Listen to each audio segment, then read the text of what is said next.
وعلیکم السلام ورحمۃ اللہ وبرکاتہ۔ آمین یا رب العالمین۔ یہ بہت ہی پیاری دعاؤں کا سلسلہ جاری ہے آپ کی طرف سے۔ یہ آپ کا بڑا پن ہے، آپ کی دوستی ہے، آپ کی ایمان کی محبت ہے کہ ہر روز آپ یاد کرتے ہیں، دعائیں دیتے ہیں، اور پوری طرح محسوس ہو رہا ہے کہ آپ کی یہ دعائیں قبول ہو رہی ہیں۔ اور یہ جو آپ نے نیچے حدیث آج ایک لگائی ہے، یہ بہت ہی پیاری حدیث ہے، بہت پیاری حدیث ہے کہ 7 قسم کے لوگ ہوں گے جب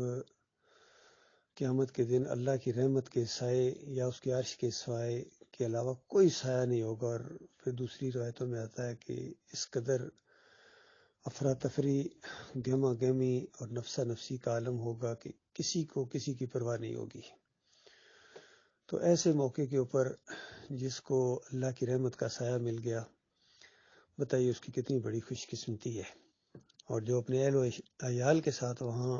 اس کو سایہ مل گیا، وہ دیکھیے اور زیادہ خوش ہوگا۔ تو اس میں یہ جو 7 قسم کے لوگ ہیں، آپ غور کریں ایک ایک کریکٹر کے اوپر کہ خالص اللہ کے ساتھ ایک لگاؤ جب تک نہ ہو، محبت اللہ کے لیے نہ ہو، اور اللہ کا وقار اور آخرت کے اوپر جس کی نظر نہ ہو، وہ ان 7 باتوں میں سے کسی ایک کے زمرے میں بھی نہیں آ سکتا ہے۔ اس میں پہلا آدمی ہے عدل کرنے والا امام، انصاف کرنے والا حاکم۔ یعنی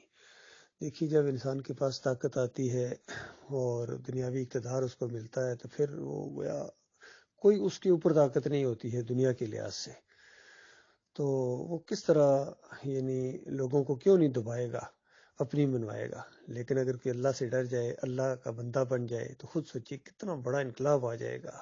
کہ ایسے موقع کے اوپر بھی وہ اللہ سے ڈرتا رہا ہے، انصاف کے تقاضے پورے کرتا رہا ہے، عدل کے معاملے میں اسے کسی چیز کا لحاظ نہیں کیا ہے۔ اور اس کی ایک بہترین مثال نبی صلی اللہ علیہ وآلہ وسلم کی وہ بات ہے جب لوگوں کو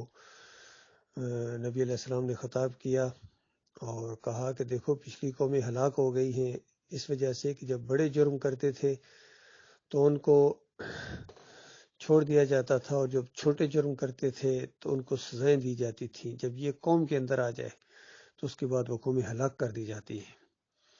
آج پوری طرح یہی باتیں پوری دنیا میں کوئی حکومت ایسی نہیں ہے، کوئی علاقہ ایسی نہیں ہے جہاں یہ بیماری نہ ہو، اور ہمارے اپنے ملک کے اندر تو سب سے زیادہ یہ بیماری ہے۔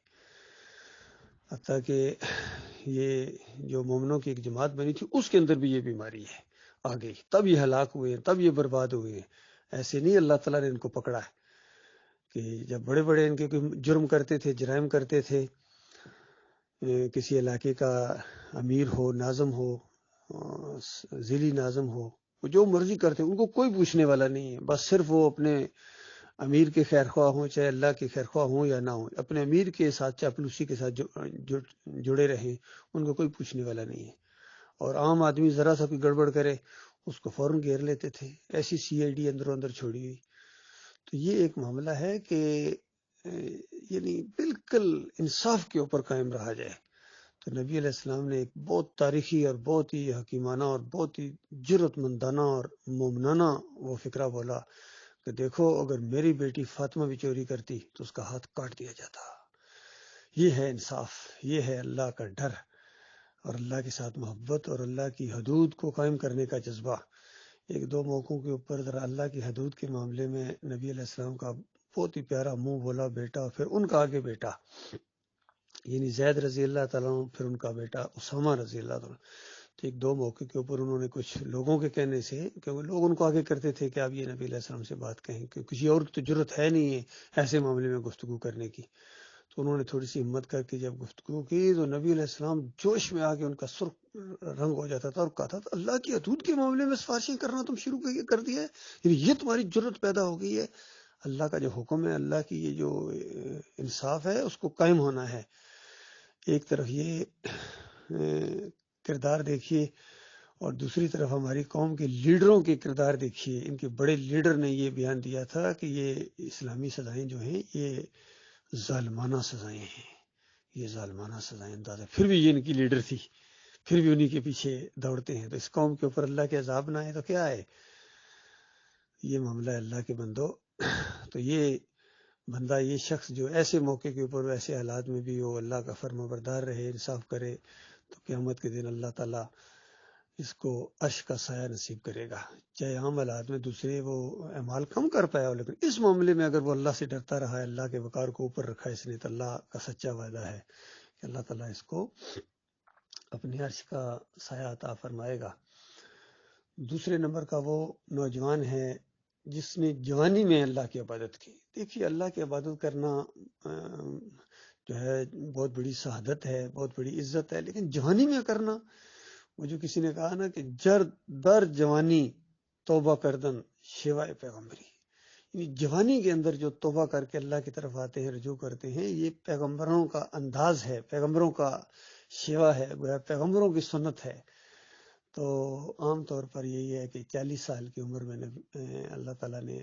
جب یہ جوانی کو پہنچتے تھے تو اللہ تعالیٰ نے علم سے نوازا انبیاء کو اور پیغمبری عطا فرمائی، تو ان کا پھر جوش اور بڑا اللہ کی بندگی اور فرما برداری کی طرف۔ تو ایسے لوگ اللہ تعالیٰ کو بہت پسند ہیں جو جوانی میں جو ہے نا اللہ کی طرف آئیں اور اپنی جوانی اللہ کی عبادت میں گزاریں۔ فرمایا تیسرا وہ شخص ہے جس کا دل ہر وقت مسجد میں اٹکا رہتا ہے، مسجد کی طرف آنا جانا، مسجد کی طرف آنا جانا، کیونکہ بار بار وہ اس چیز کو پسند کرتا ہے کہ اپنے مالک اور خالق کی طرف آتا ہے، جاتا ہے، کیونکہ موقع ملے گا وضو کرنے کا، رکوع کرنے کا، ایک ایک قدم پر اس کا اجر بڑھتا ہے، کیونکہ اللہ کی بندگی کے اندر ڈوبا ہوا ہے۔ یہ مومنوں کی بات ہو رہی ہے، یہ بھی ذہن میں رکھیے۔ یہ نہیں کہ دربار شریف سے آ رہا ہے تو اب مسجد جا رہا ہے تو اللہ کو بہت پسند ہے۔ مسجد بھی آتا جاتا ہے اور دربار شریف بھی، مزار بابا سازوان بھی روز جاتا ہے، علی جویری کی قبر پر بھی روز جاتا ہے، داتا دربار پر امام گیا تھا جی، اور اس کے مسجد بھی تہجد گزار بھی ہے۔ ان نمک حرام غداروں کی بات نہیں ہو رہی ہے، یہ اس مومن کی بات ہو رہی ہے جس نے سارے شرک کے اوپر تھوک دیا ہے اور کسی اور کے سامنے یہ جھکنے کے لیے تیار نہیں ہے، کسی اور کا ایک شعبہ تک اس کی دماغ کے اندر کوئی وہم و گمان کے اندر شرک نہیں ہے، خالص اللہ کے ساتھ لگاؤ ہے، تاکہ جب مسجد سے صلات پڑھ کے گھر کی طرف جاتا ہے کام کاج کے لیے، پھر دماغ مسجد میں اٹکا ہوا کہ پھر اذان آئے گی، اللہ اکبر، حی علی الصلاۃ، حی علی الفلاح، پھر میں واپس آؤں گا پیچھے۔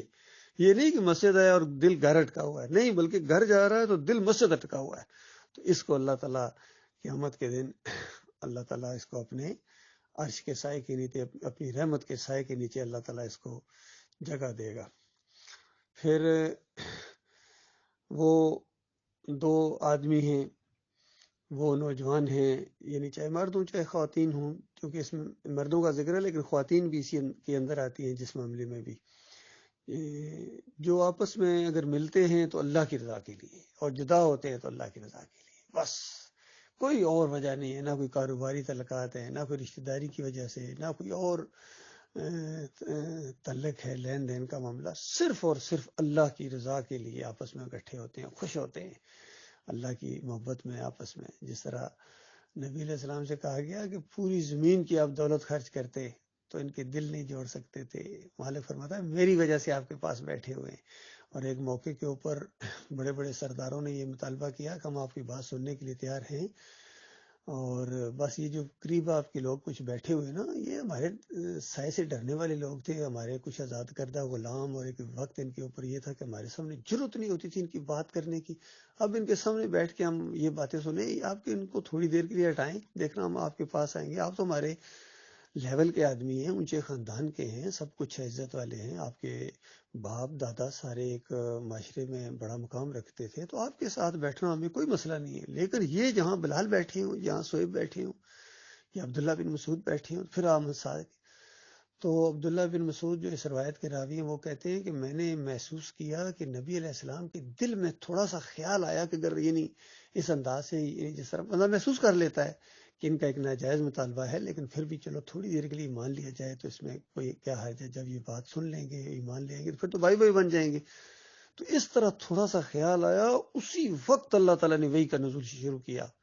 اور وہی آئی کہ دیکھنا یہ جو میرے پاس آپ کے پاس بیٹھے ہوئے یہ میری وجہ سے، یہ نہیں،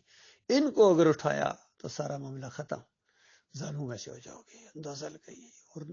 نبی علیہ السلام نے بالکل نہیں اٹھایا ان کو، اللہ کی بات چونکہ بہت زیادہ نبی علیہ السلام ماننے والے تھے، تو اندازہ لگے یہ محبت کسی کے اندر پیدا ہو جائے خالص اللہ کی رضا کے لیے، ایمان کے لیے، تو یہ اب اس کا الٹ محبت ہمارے معاشرے میں ہے، کہتے ہیں یہ ہمارا پیر بھائی ہے، پیر بھائی یعنی جس پیر کی میں پنڈلیاں دباتا ہوں اس پیر کی یہ بھی پنڈلیاں دباتا ہے، جس امیر کی یہ اطاعت کرتے ہیں چوں چرا اللہ کی کتاب کو پیچھے چھوڑ کے اپنے امیر صاحب کے پیچھے دوڑے جا رہے ہیں، امیر صاحب امیر صاحب امیر محترم، وہ امیر اس وقت ہے جب اللہ کا فرما بردار ہے، جب اللہ کا فرما بردار نہیں ہے، سسٹم کا فرما بردار نہیں ہے، اللہ کے نظام اسلام کی بجائے اپنی چلاتا ہے، کفر و شرک پھیلاتا ہے، پھر اس کی فرما برداری نہیں ہے بلکہ اس کا کفر ہے، طاغوت کا کفر کرنے کا اللہ تعالیٰ نے حکم دیا ہے۔ تو اس طریقے سے یہ جو محبت پیدا ہوتی ہے یہ ایمان کی محبت، ایمان کی دوستیاں جن کے اندر بھی آ جائیں گی، مالک کل قیامت کے دن ان کو عرش کا سایہ عطا فرمائے گا۔ پھر فرمایا کہ ایسا نوجوان ہے، حالات بھی ہیں، وسائل بھی ہیں، اور ہر طرف جو ہے یہ خواتین ہیں، یہ دعوت دے رہی ہیں بدکاریوں کی، خود ہیں بڑی بڑی خواتین ہیں، لیکن یہ ان کے اوپر نگاہ ڈالنا بھی گوارا نہیں کرتا ہے، اور جب کوئی اس کو دعوت دیتا ہے تو کہتا ہے میں اللہ سے ڈرتا ہوں، انی اخاف اللہ، مجھے اللہ کا ڈر لگتا ہے، ورنہ میں بھی اپنے آپ کو یعنی ذرا ڈھیلا چھوڑ دوں گا تو اس چیز میں پڑ جاؤں گا، لیکن مالک کے ڈر کی وجہ سے، اس کی عزت کی وجہ سے میں یہ کام نہیں کرتا ہوں۔ پھر وہ صدقہ دینے والا جو دائیں ہاتھ سے صدقہ دے اور بائیں کو بھی پتہ نہیں چلا، یہ بہت ہی زیادہ اپنے بھائیوں کی عزت نفس کا خیال رکھتے ہوئے، یہ نہیں کہ ان کے اوپر کوئی احسان جتاتے ہوئے یا اپنی کوئی بڑائی لوگوں میں بیان کر دیکھو میں یہ مال خرچ کر رہا ہوں، یہ میں صدقہ کیا ہے میں نے، نہیں، بالکل اللہ کی رضا کے لیے، مال کی محبت کے باوجود اللہ کی محبت کی وجہ سے وہ اپنا مال خرچ کرتا ہے، علانیہ بھی کرتا ہے اور چھپ چھپ کے بھی کرتا ہے۔ تو ایسا جو نوجوان ہوگا یا ایسا جو انسان ہوگا اس کو کل قیامت کے دن اللہ تعالیٰ اپنے عرش کے سائے کے نیچے مالک جگہ دے گا۔ پھر وہ شخص یہ آخری ہے، ساتواں، وہ شخص جو اللہ کو تنہائی میں یاد کرے